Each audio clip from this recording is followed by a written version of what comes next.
ছুটছে।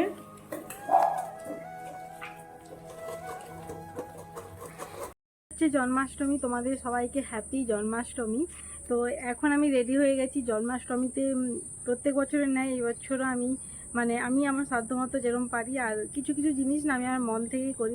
এই জিনিসটা আমার প্রত্যেক বছর করতে ভালো লাগে। লাস্ট 2 বছর ধরে নিজে হাতে করছি। হ্যাঁ, তো অনেক কিছুই মাথাতে ভেবে রেখেছি, অনেক কিছুই বানানোর ইচ্ছা আছে। আর এখন 12টা তো বেজে গেছে, এবার দেখি তা কতটা কি করে উঠতে পারি, সেটাই হচ্ছে ব্যাপার। তো চলো এখন যাওয়া যাক, সোজা একদম রান্নাঘরে যাব, একদম প্রিপারেশান শুরু করে দেব। তো চলো এখন যাওয়া যাক, আর কি কি করি কি না করি সমস্ত কিছু তোমরা দেখতে পাবে। আর ফাইনালি এসে গেছি এখন কিচেনে। তো এই দেখো, এটা ফ্রিজে ছিল তালটাকে বের করে রেখেছি। আর এই প্রথমবার যাকে বলে তালের জিনিস বানাবো, কি বলে, জন্মাষ্টমীতে। কোনোবার আমি বানাই না, নাড়ু মালপোয়া এই সমস্ত কিছু বানাই, কিন্তু তালের জিনিস কোনোবারেই বানাই না। এই বছর ফার্স্ট টাইম বানানোর ইচ্ছে আছে, তো এটা ফ্রিজ থেকে বের করে রেখেছি। আর এখানে সমস্ত বাসন ধুয়ে রেখেছি, এটা অ্যাভয়েড করো। আর এগুলো না, হ্যাঁ, নিরামিষ বাসন এগুলো সমস্ত ধুয়ে রেখেছি। আর এই দুটোকে এখন ধুতে হবে।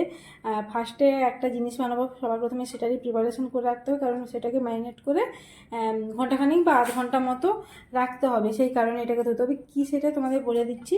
তো চলো, আর মা এখন আসবে, এসেই তালটাকে ছুঁড়ে নেবে।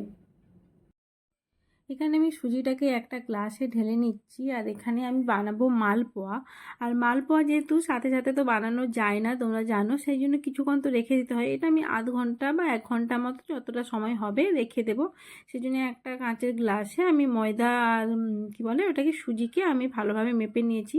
আর ফাইনালি এখানে আমার মালপোয়ার ব্যাটারটাও রেডি হয়ে গেছে। এটাকে এবার ঢাকা দিয়ে কিছুক্ষণ আধ ঘন্টা মতো রেখে দেবো। তারপর চলো ওইদিকে দেখি আর কি বানানো যায়।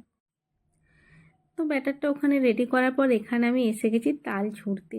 আর জানো, এই প্রথম আমি তাল ছুঁড়ছি জীবনে। তো কীরমভাবে ছুঁড়তে হয় আমি তো জানি না, দেখি আইডিয়া করে একটা লাগিয়ে নিচ্ছি, কারণ মা ওইদিকে কী একটা কাজ করছিল।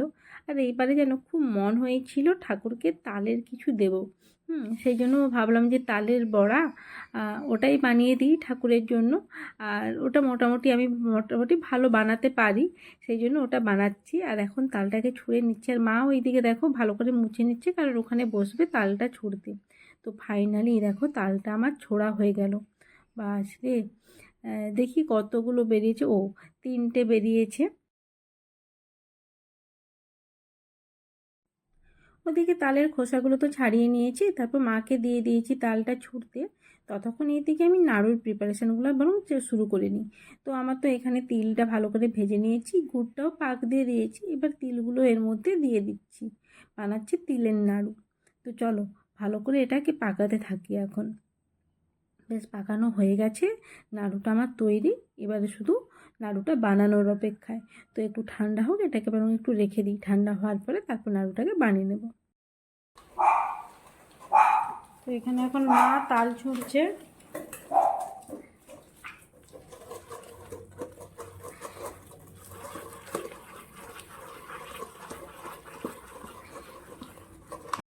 আর এখানে আমি তিলের এটা বানিয়ে রেখেছি, নাড়ুটা বানাবো একটু ঠান্ডা হলে। আর এখানে রোজি আমাদের সাথে ঘুরঘুর করছে। মনে হয় ঠান্ডা হয়ে গেছে। তো চলো নাড়ুগুলো এখন বানিয়ে নিই। তার আগে হাতে একটু ঘি মেখে নিই বাবা, তার কারণ গরমগুলো তো হালকা হলেও গরম থাকবে, কারণ একদমই ঠান্ডা হয়ে গেলে তো আর গুড়ের জিনিস রেডি করা যায় না। তো চলো একটা একটা করে এবার বানিয়ে নিই। ওই যে থালাতে দিয়ে দিয়েছি কিছুটা পরিমাণে, ভেবেছিলাম ঠান্ডা হয়ে গেছে তো বানিয়ে নিতে পারবো, কিন্তু এত গরম তো আর পাচ্ছি না। এদিকে কড়াটাকে নিয়েও আমি দেখছি একটু যদি ঠান্ডা করে যায়, সেদিকে ভয়ও লাগছে। গুড়ের জিনিস তো বেশি ঠান্ডা হয়ে গেলে আবার এমন চিট ধরে যাবে, সেটাকে আর বানানোই যাবে না। এ দেখো থালাতেই যেমন রেখেছি চিট ধরে গেছে, বানানোই যাচ্ছে না, তার উপরে গরম, হাতে যেন নিতেই পারছি না। তো মা তো আর বকাবকি করলো যে তুই তো কাছে একটু জল নিয়ে বসতে পারতিস। তো আমি জল নিয়েও আর বসা হয়নি। তো এখন চলো বাকি নাড়ুগুলোকে পটপট করে বানিয়ে নিই।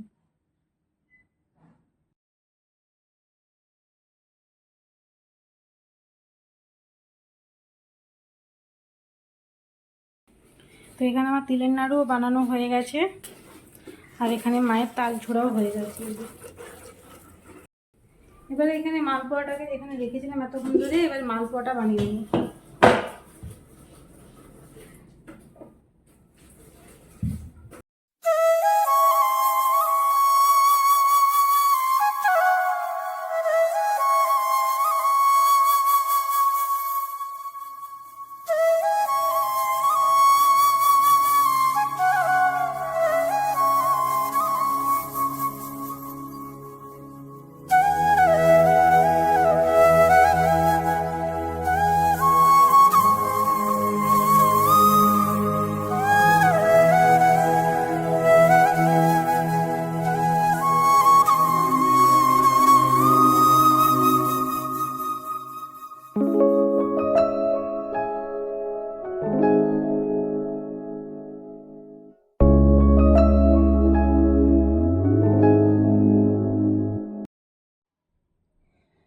সকালটা থেকে এগুলো বানানো শুরু করেছি।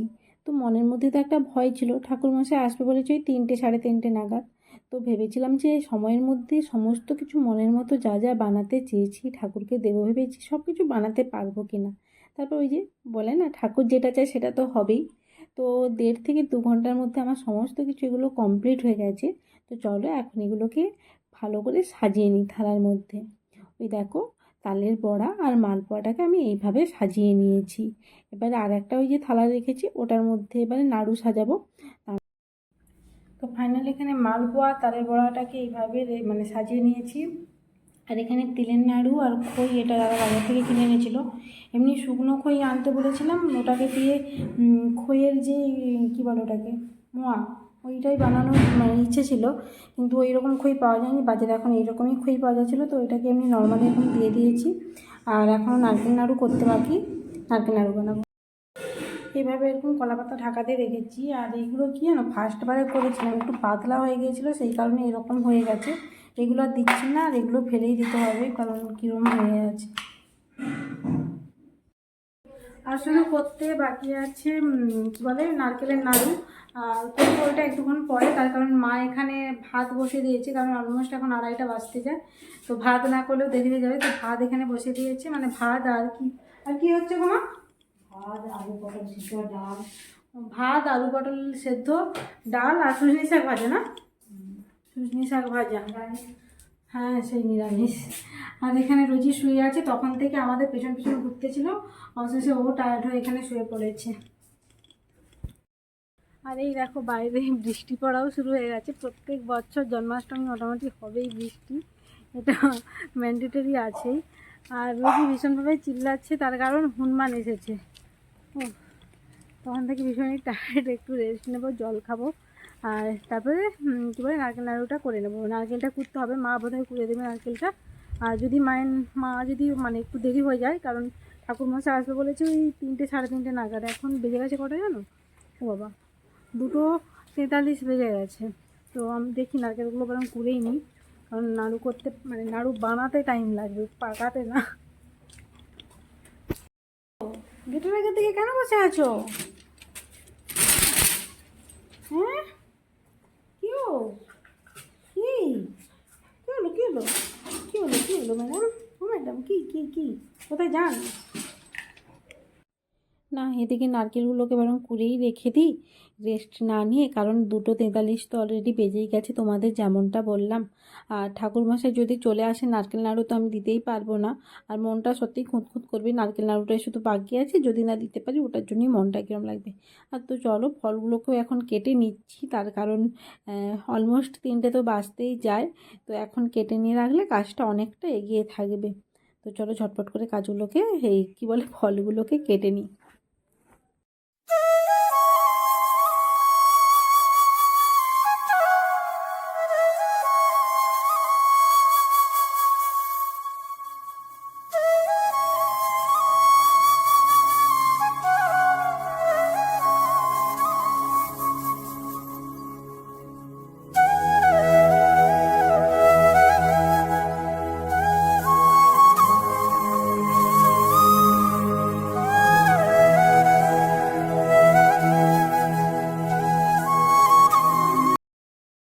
সাংঘাতিক পরিমাণে মেঘ সেজেছে, পুরো অন্ধকার হয়ে গেছে, বৃষ্টিও হচ্ছে।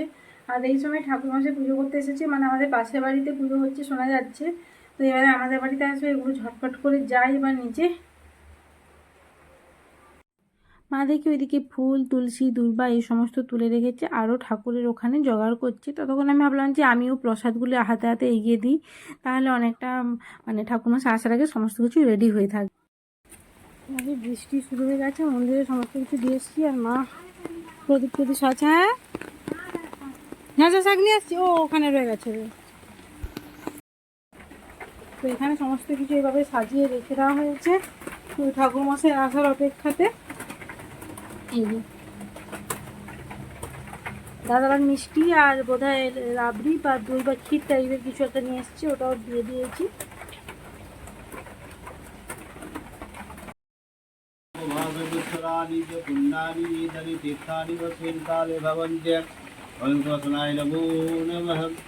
ওম আসন মন্ত্রস্য নির্বিষ্ণু বিশেষুফলং সর্ব গুরুমদীবতাম আসন। ভীষণভাবে টায়ার্ড হয়ে গেছি, আর শরীর দিচ্ছে না। তো এই ছিল আমার জন্মাষ্টমীর ব্লগ। আশা করি তোমাদের আমার এই জন্মাষ্টমীর ব্লগটি ভালো লেগেছে। করলাম খুব মন দিয়ে, আর প্রত্যেক বছরই মন দিয়ে করি সেটা না, অবশ্যই ভালো লাগলে লাইক কমেন্ট শেয়ার সাবস্ক্রাইব করে দেবে। তো চলো টাটা বাই বাই, আর পাচ্ছি না।